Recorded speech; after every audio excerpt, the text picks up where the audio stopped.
ay patutunguhan po natin ito sa Lumang Tipan.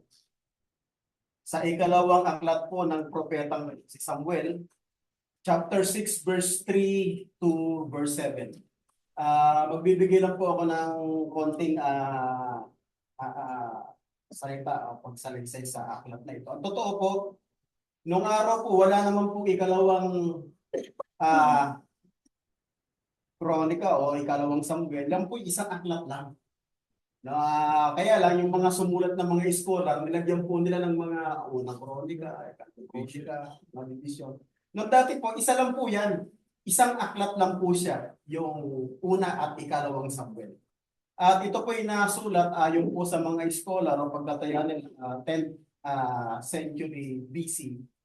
Ito po ay naisulat ng propetang Samuel sa panahon po nung nasa huling panahon ng paghahari ni Haring David, ang ikalawang hari po ng physical king ng bayang Israel nung hindi pa po sila nagiging divided kingdom na mga kapatid. Kaya ko po na ipapaksa ang araling ito sapagkat meron po mga ilang mga na ang paniniwala ay kaiba sa tunay na pangyayari o kaganapan na naganap nung panahon na ibalik po nila sa bayan nila yung tinatawag na luklukang awa o yung kabanang-tipan.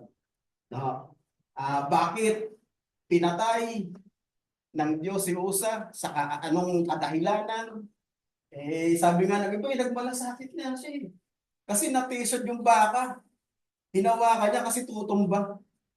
Mga kapatid, parang ang dating, parang parang kawalang hustisya. Nagmalasakit na nga doon sa banal na bagay ng Diyos. Tapos namatay pa. Mga kapatid, titingnan natin yung kadahilanan at bakit nagalit yung Diyos. No? At ito po si Usa ay isa po sa pinakamalapit na kaibigan po ng nooy ikalawang hari ng bayang Israel na si Haring David. No? Hindi lang po siya hari, siya po ay warrior king. Mga kapatid. Kaya tunghayan na po natin, ang pinamagatan ko po ito, the study of 2 Samuel chapter 6, 3 to 7. So ito po ang doon makikita natin, basahin ko lang po. Ito po hinangin ko sa Mabuting Balita Biblia. Mababaw kasi yung translation niya, hindi na mahirap unawain kesa dun sa unang saling ginagamit natin yung ang dating Biblia. Ito po ang doon nakasulat. Pagkatapos nito, muling tinipon ni David ang mga kilingkawal ng Israel na may 30,000 kalalakihang lahat. So ito po yung panahon, mga kapatid, na at peace na po yung bayang Israel at well-established na po yung kingdom nila. At dito po naisip ni King David, ang ganda ng palasyo ko, ang ganda ng tinitirahan ko. Tapos yung banal na bagay na may kinalaman para ma-represent yung Diyos, bakit movable siya? Ibig sabihin, hindi siya nakaprente. Kasi movable talaga yung act of the covenant nun, yung kabanang-tipan. So, kasi yun, from the wilderness Kasi wala silang permanent na tirahan nun, kaya movable yun. Bago nila marating yung tinatawag na promised land, yung Kanaan. So, kinakailangan talagang from bawat bayan na pinupuntahan nila, namumove siya. So, dito po nagkaroon na siya ng ang ganda ng ko, well-established ako, ganda na, tapos yung Panginoong Diyos mo, ilalagay ko siya, kukuhanin ko siya kasi ang historical background dito, galing to ginawa nila kasi yung kabanang-tipan nung panahon na yan na para bang sa digmaan dinadala nila. Akala nila yun ang magpapanalo sa kanila naging wicked po sila nung panahon na yan. 7 months po yan napunta doon sa Palestine, yung natalo sila Ngayon na nasa Palestine yan, mga kapatid, for 7 months, sinalot naman sila ng Panginoong Diyos, yung mga Palestina, yung mga priest ni Dagon, pinagtutubuan ng mga bukol. Kumbaga sa naging curse sa kanila, sabi niya, to get rid of it, to make the story short, yung mga priest ni Baal, pinahatid yan para mawala sa kanila yung sumpa kasi lahat sila may bukol, may salot, mga priest, mga pangkaraniwang tao. No? Ang daming nangyari sa kanila nung 7 buwan na yan, sinalot sila. Kaya ano nila yan, binalik uli nila doon sa Israelita sa paraang trinabil po yan doon sa bagong cart, tapos may mga baka, nakarating po yan doon. At ito na po yung time na kukuha nila ni King David, kaya tinipon niya yung kanyang mga tauhan. So ito po, verse 2, pinangunahan niya ang buong hukbo ng pagpunta sila sa Baal Huda. For 20 years po mga kapatid, nandito yan. 20 years mula nung inihatid po ng mga Palestine. 20 years po, alam niyo po, pag binasa niyo yung history niya, yung may-ari ng bahay, 20 years din pong pinagpala ng Diyos. Ang ganda ng istorya nito pag yung baga sa isang pelikula bubuuin niyo. Parang puzzle lang ngayon kasi mga kapatid, ano po. So ito po yung pagkukuhanan dyan po sa lugar na yan upang kunin ang kabanantipan na kumakatawan sa kaluwalhatian ni Yahweh, ang Diyos na makapangyarihan sa lahat, na nakaluklok sa ibabaw ng mga kerubin. Kinuha nila ito sa bahay ni Abinadab, yung po yung may-ari po nung bahay na pinaglagyan po ng kabantipan. Doon sa burol at isinakay sa isang bagong kariton na inaalalayan ng dalawang anak nito na sina Usa at si Ahio. So tuloy ko lang po yung pagbasa sa verse 4. Si Ahio ay nauuna sa paglakad sa kaban, at si David at ang buong bayan ng Israel ay buong galak na sumasayaw. Siguro dito ko pinanguto ng mga Pinapuntahan ko sa mga baby, mga yung asawa ko kasi yung Church of Christ ko. Sumasayaw. Malamang dito na yan eh. Na-adapt eh. Kaya sabi niya sa akin, naman ba tayo ng pinasok? Hindi. Lumabas ka, may nakalagay doon Pascal sa labas, Church of Christ. Church of Christ talaga to. Nakalimusahan niya. Nakatuloy ko lang po yung pagbasa. Si David at ang buong bayan ng Israel ay buong galak na sumasayaw. Sila'y umaawit sa saliw ng mga lira, kudyapi, tamburin, kastaneta at pompiang. So ibig sabihin may mga music na accompany habang umaawit sila. Kaya malamang magandang sumayaw kasi hindi magandang sumayaw ng walang walang musika no, mga kapatid. So tuloy ko lang po yung ito na po yung main passage. Nang malapit na sila sa may giikan ni Nakon, natisod ang baka. So ang naging reaksyon, kasi dalawa po yung umaalalay doon sa kabanantipan yung magkapatid si Ahio at saka si Usa. So nung nakita niya natisod yung baka, so ang nasa isip niya, babagsak yung Ark of the Covenant, yung kabanantipan. So ito po yung naging reaksyon niya. Natalisod ang mga baka, kaya hinawakan ni Usa ang kabanantipan. Notice this passage. Hinawakan po niya.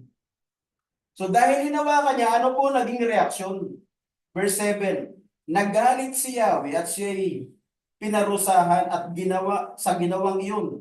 Ano po yung ginawa niya? Hinawakan po niya.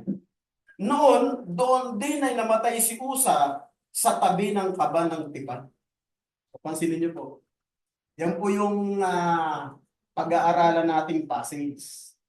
Huwag natin kalilimutan na kaya po sila pumunta sa lugar na yan to transport para ilipat, ilagay doon sa talagang lugar na kung saan doon po nararapat yung kabanantipan. No? Sapagkat well-established na po dito yung kingdom ng Israel sa panahon ni Haring David. Payapa na po, wala na pong ganong mga kaaway sila. Wala nang ganong digmaan. Ito po yung time of peace. No? Kinuha na po nila after 20 years. So ang dito, transportasyon, kung paano nila transportasyon yung banal na bagay na kumakatawan kay Yahweh. No? At ang nagtulak upang mamatay po o mawalan po ng buhay si Usa ay yung paghawak po niya sa kabanantipan. Yun po yung ating titingnan. Kung titingnan natin sa kaisipan ng tao, mabuti yung ginawa niya kasi babagsak yung banal na bagay, yung kabanantipan na kumakatawan sa kanya. Pero kung titingnan natin, yung batas ng Diyos, yun ang ating tingnan, paano ba talaga yung tamang pag-transport? No? yung paglilipat doon sa banal na bagay na yun, na kaba ng tipan na kumakatawan sa kaluwalhatian ng Diyos. So tingnan po natin yan. Yan po yung ating re-resolbahin. Sapagkat ang ginawa po nilang paraan po ng pag-transport, mga kapatid, para lang makita natin yung ilustrasyon kasi yan ang mahirap ng wala kang laptop. Ito po yung ginawa nila na transportasyon. Mga kapatid, meron no silang kinuwang dalawang baka na humihila doon sa bagong kariton. Tapos may mga maraming panugtog, may mga awitan. Yan po yung paraan nila ng paglipat. Pero tingnan natin, at ito po yung nangyari doon nung hinawakan niya. May lightning na nag-strike kay Usa. At yun po yung naging dahilan ng kanyang kamatayan. Ito po yung before, yung bago po yung trahedya. Bago yung trahedya, yan po yung nangyari. Kung paano po nila hinandle yung transportation. So tingnan po natin ang batas po ng Diyos kung paano yung tama na pamamaraan ng paglilipat. Ito po, makikita natin sa aklat ng Exodus, chapter 25, verse 12 to 15. Ito po nakasulat. Kung meron kayong NIV, may mga heading na topic yan Nakasulat doon, the Ark of the Covenant.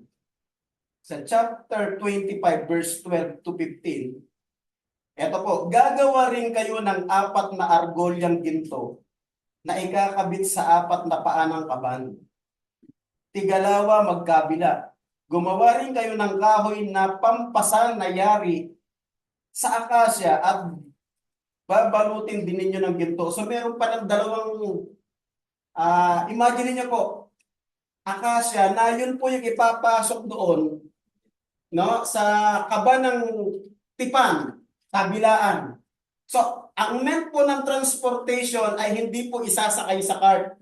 Nakuha niyo po, ang meant kung bakit meron pong dalawang argolya, meron magpapasan. Nakuha niyo po?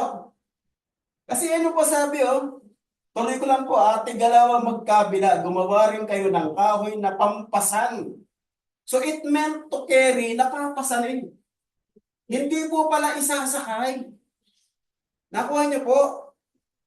Papasanin. At ang tanong, mamaya sasagutin natin, sino yung mga lalaking magpapasan? Pwede ba kahit sino na lang? Yun yung titingnan natin. At yung dahilan ng kamatayan ni Usa kasi hinawakan niya di ba yung kaba ng tipan? Sino lang ang pwedeng humawak na nakatoka doon sa kaba ng tipan na kapag hindi po sila yung may gawa nun, talagang mamamatay talaga. So tuloy po natin. At isuot niya ang mga ito sa argolya magkabilang gilid ng kaban upang maging pasanan nito. So it meant talaga na pag ililipat mo yung kaba ng tipan, ang gusto ng Diyos, kaya mayroon dalawang akasya na magkabila na ilalagay sa bawat argolya, ipapasanin ng 4 na tao. Isa doon, isa dito, isa doon sa unahan, isa din sa likuran. So 4 po yan na magpapasan. Nakuha niyo po? Ngayon, ang tanong, sino po yung magpapasaan? Yung nakatoka sa gawain ito. So tutuloy ko lang po, makikita po natin ito in the Book of Numbers, sa aklat po ng mga bilang, sa ikalawang aklat na isinulat po ni Propeta Moises, Chapter 4, verse 5 to 8. Kung aalis na ang mga Israelita sa lugar na kanilang pinagkakampuhan, kasi nasa wilderness po sila palipat-lipat hanggang hindi po nakakarating doon sa land of Canaan, yung promised land. So ito po yung proseso ng tamang pamamaraan ng paglipat. Kung aalis na ang mga Israelita sa lugar na kanilang pinagkakampuhan, si Aaron at ang kanyang mga anak. So pansinin niyo po, si Aaron at ang kanyang mga anak. Ito po yung lahi ng mga pari. Tagbabawa natin. Kasi ang ginagamit ng isa pang saserdote. So babawa natin. Ito po yung mga lahi na nagmumula yung mga pari, yung nangangasiwa sa tabernakulo. Mga kapatid. Tuloy ko lang po ang doy sinabi. Si Aaron at ang kanyang mga anak ang magtatanggal sa tabing ng toldang tipanan at ibabalot ito sa kaba ng tipan. So, ang paraan pala, hindi dapat kagaya ng ginawa nila King David nung kinuha na naka-expose yung kaba ng tipan. So, talagang babalutin pala yan. Hindi basta-basta pala. Tuloy ko lang po yung pagbasa. Pagkatapos pong mabalutan yung kaba ng tipan, papatungan ito ng balat ng kambing. So, meron ng unang balot, meron pa yung balat ng kambing. So, kumbaga sa kumbaga sa parcel, handle with care. Alam mo, kung in-order mo, yung fragile, meron silang nilalagay ng mga parang, yung may mga ano-ano, yung pag pinutok mo na gano'n, tumutunog para mabagsak man, well protected. Ayun. Kumbaga sa ganito ka selan yung paglilipat ng kaba ng tipan. Pagkatapos nito, ipapatungan ng balat ng kambing at babalutin ng telang asul. May kulay pa, telang asul. At saka isusuot ang mga pasanan sa mga argolya nito. So ito pala yung proseso bago ilagay yung mga akasyang kahoy sa bawat argolya yung magpapasan. Ang uunahin mo na yung paglalagay ng balot para hindi po kitang-kita yung banal na bagay. No? Yung pinaka-last na covering niya, asul na tela. Tuloy ko lang po yung pagbasa sa verse 7. Ang mesang lalagyan ng handog na tinapay ay lalatagan naman ng asul na tela. So hindi meron pa yung lalagyan po ng handog na tinapay lalatagan naman ng asul na tela at saka ipapatong sa ibabaw nito ang mga plato at mga lalagyan ng insenso, mangkok, mga pitsil. Hindi na aalisin ang tinapay na handog na naroroon. Pagkatapos tatakpan ang lahat ng ito ng pulang tela at balat ng kambing at saka isusuot sa argolya ang mga pasanan. Verse 15. Ito na po.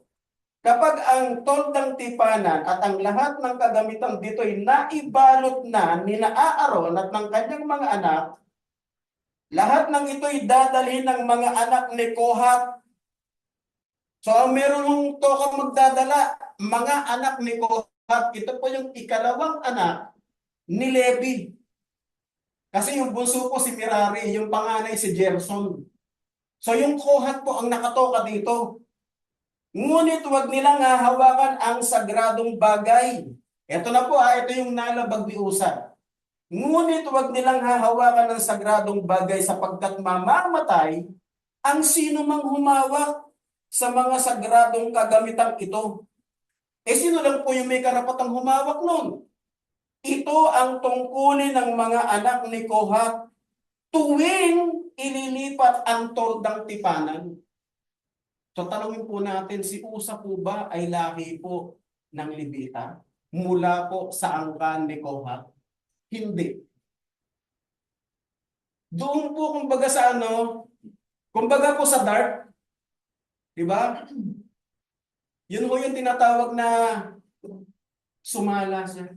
Anong ibig sabihin ng sumala? He did not hit the bullseye or bullseye. Sumala, lumihis. Doon po nagkaroon ng problema.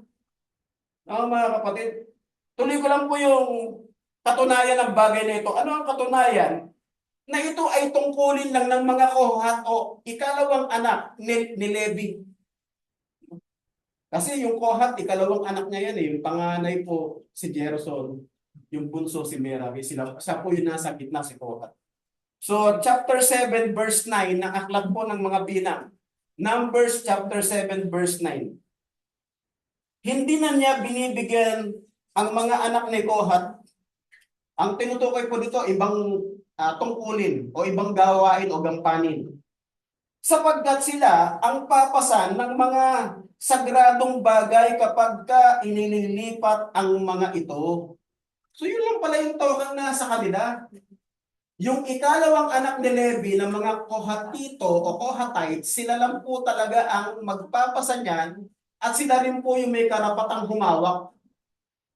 Which is hindi naman si Usa belong do sa lineage na yan o lahi, yun po yung nangyari. Kaya po nagalit yung Diyos . Kasi kumbaga sa ano, ito utos ko. Banal na bagay ito, kumakatawan sa akin, it represent me. Dapat wag mo namang tratuhin na parang karaniwang bagay lang. Yung po yung aral na makikita natin eh.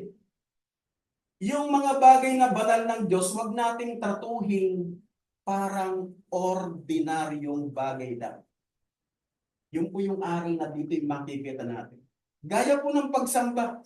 Ang pagsamba po yung pagkakatipong pagsamba, hindi po ito ordinaryong gawain lang.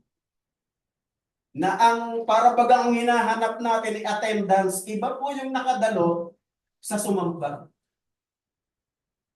Nakita po ninyo? Yung nakadalo parang present lang yung hinahanap eh. Attendance lang eh. Pag sinabi kasi nakadalo ka, pwedeng late ka pa niyan eh. Di ba? Tama ho ba? Mas malalim po yung salitang sumamba o nakasamba. Kaya wag po tayong tumulad sa kaganapan na nangyari kay Usa.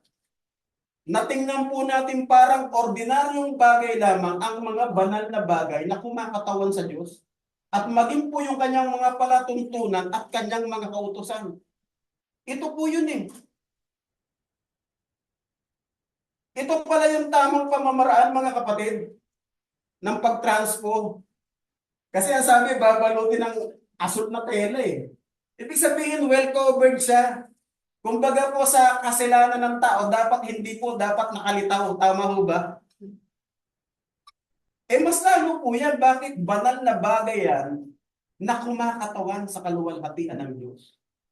Kaya talagang doon pa lang po makikita natin yung naging problema. No? In the last part of our study, ito po yun eh. Kasi alam nyo, tao po tayo nagkakamali, tama. Pero dapat sa pagkakamali natin, itatama din natin ito. At yung po yung ginawa ni King David, alam nyo si King David, ano siya eh? Researcher po siya. Inaral niya po uli yung Old Testament, bumalik sa doon sa Pentateuch, yung 5 books of Moses. Sabi niya, sino ko nagkamali? When did I go wrong? Parang yung kanta. Well, ito ba akong kanta? Sabi na nga ba, hindi tayo pong kantaan eh. Yung kanta noon, yung ano, when did I go wrong? So ito po, muli nag-aral po siya at binasa po niya, mga kapatid, yung First Chronicles. Kasi yung unang attempt, mali eh. Alam niya, may mali ako. Teka, magre-research muna ako. Paano ba talaga yung tamang pag-transport? So, pansinin niyo po, itong unang Kronika, chapter 15, verse 13 to 15. Ito na po. Isa pong napakagandang katangian po ni Haring David na dapat pong makuha rin natin. Kung nagkamali ka sa una at alam mong mali ka, dapat itama mo. Kasi kung hindi mo na itatama yung pagkakamali mo, wala na, tapos na usapan. Yun po yung napakaganda kay King David. Meron po siyang pagpapakumbaban. Muli, itama niya yung kanyang mali. Chapter 15 po, ito po nakasulat. Nagpagawa si David para sa kanyang sarili ng maraming bahay sa Jerusalem. Naghanda rin siya ng lugar para sa kaban ng tipan. Ito na po yun eh. Ready na po yan eh. Verse 1 po yung binasa ko eh. Kaya niya po yung kinukuha eh. Kasi meron na hong anong lugar para po dun sa kaban ng tipan. Na nagpatayo ng isang tolda para rito. At sinabi niya, walang maaaring bumuhat sa kaban ng tipan ng Diyos. Nakita niya na yung unang mali niya kasi ang ginawa niya, nilagay niya doon sa bagong cart, tapos sinihila ng 2 baka, mali yun. Tapos, ang humawak pa doon sa kaban ng tipan, si Usa nung natisod yung 2 baka. So ito na po, sabi niya, walang maaring bumuhat sa kaban ng tipan ng Diyos maliban sa mga Levita. Nakita niya po? Nakita niya na rito. Ito yung tama. This is right. Yung ginawa ko nung una, mali. Sabi niya, alam niya na. Ang may karapatan lang gumawa ng lahat ng bagay na yan, ang paglilipat, yung mga kalahian ng pari, mula sa angkan, nino po? Ni Levi. Sapagkat sila ang pinili ni Yahweh, ang ganda nung sinabi niya, sila ang pinili ni Yahweh. They are destined, no, to prepare how to transport the Ark of the Covenant properly according to the will of God. No, mga kapatid. Tutuloy po natin, sapagkat sila ang pinili ni Yahweh upang magdala ng kanyang kaban at maglingkod sa kanya habang panahon. Pagkatapos tinipon ni David sa Jerusalem ang buong Israel upang dalhin ang kaban ng tipan sa lugar na inilaan para dito. At tinipon din niya mula sa angkan ni Aaron ang mga Levita sa angkan ni Kohat, ni Uriel, at ang 120 kamag-anak na pinamumunuan niya. So ito na po, yung kabuuan, yung lahat ng mga anak ni Levi, tinipon niya na. Ginawa na po niyang tama ang lahat ng mga bagay. Kaya po, naibalik po sa tamang lugar yung kaban ng tipan. Same thing po in our time, mga kapatid. Huwag po nating tingnan ang mga bagay na kalooban ng Diyos, kautusan ng Diyos, na parang ordinaryong bagay lang. Mga kapatid. Kagaya po, isa po sa pinaka-main event, pinakamahalaga, nagawain ng pagkakatipo natin ang dulang ng Panginoon. Naalala ko nung nandun pa tayo sa kabila, sa Menlo pa. Sabi na nag-uusap sila, Brother Jun sa Brother Diata, dapat yung bread breaking, dapat, ano yan eh, solemne. Minsan kasi nung nandun tayo, bread breaking, ang ingay. Dapat ang iniisip natin yung panahon na nakapako ang Panginoon, nagmumuni-muni tayo sa yung kumako ng kasalanan natin. Nagtigis ng dugo. Tapos maingay, may kwentuhan, may nagtatawanan, may kung ano-ano yung ginagawa. Dapat yung mga bagay na yan, sagradong bagay para sa Diyos eh. Baka kasi matulad tayo sa kinabagsakan ni Usa. Huwag nating titingnan yung mga banal na bagay na kalooban ng Diyos. Lalong-lalo na itong dulang ng Panginoon, yung pag-alaala sa Kanya, na gaya ng ginawa ni Usa na parang trinado niyang ordinaryong bagay lamang. Yan po yung dito'y napakahalaga. Kaya po tayo nandito para po maging bawat isa sa atin ay haing buhay sa Diyos. Be it. Ganun po dapat tayo maging isang haing buhay sa Diyos. Muli, isang magandang umaga po sa atin.